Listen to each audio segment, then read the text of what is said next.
এইখানে আমরা যে ডেটা টেবিলটা দেখতে পাচ্ছি, এখানে আইডি, নেম, সিটি, ডিপার্টমেন্ট এবং স্যালারি আছে।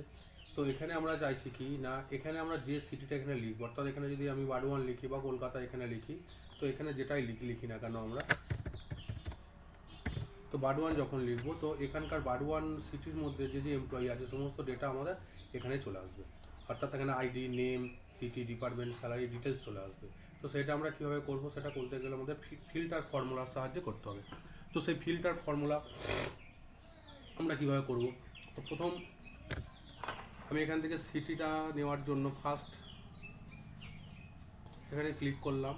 তো ক্লিক করার পর ফার্স্ট যে ফর্মুলাটা লিখব, ইকুয়াল টু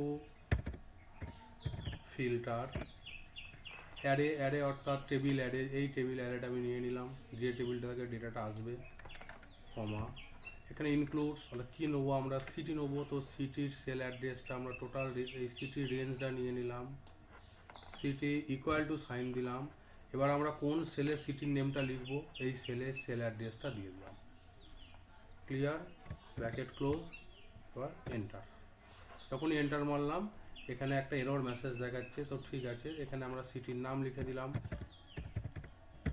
বারডোয়ান লিখে এন্টার মারবো। তো অটোমেটিক বারডোয়ান সিটির মধ্যে যে যে এমপ্লয়ি আছে তাদের ডিপার্টমেন্ট, স্যালারি ডিটেলস এখানে চলে আসবে।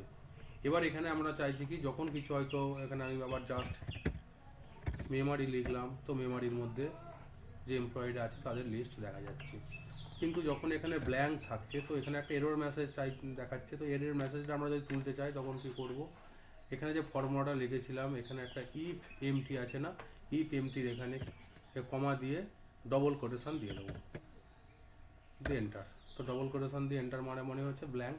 তো এখানে অটোমেটিক যখন আমরা কিছু থাকবে না, অর্থাৎ এই সেলটাতে কোনো সিটির নাম যখন থাকবে না, তখন কিন্তু এখানে ব্ল্যাঙ্ক থাকবে। এবার এখানে আমরা একটা জিনিস করতে পারি কি না, এখানে না লিখে এখান থেকে একটা ড্রপডাউন লিস্ট আমরা তৈরি করতে পারি, খুব সহজ প্রসেস।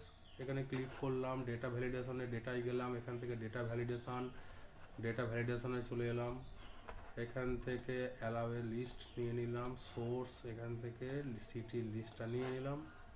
তো ওকে, অটোমেটিক ড্রপডাউন লিস্ট এখানে চলে এসছে, যেটা আমরা চয়েস করব এখান থেকে সেই জিনিসটা চলে আসবে। এইভাবে আমরা ফিল্টার কাজে লাগিয়ে যে কোনো ডেটা একটা খুব সহজেই একটা টেবিল থেকে আর একটা টেবিলে আমরা কিন্তু এক্সট্রাক্ট করতে পারবো।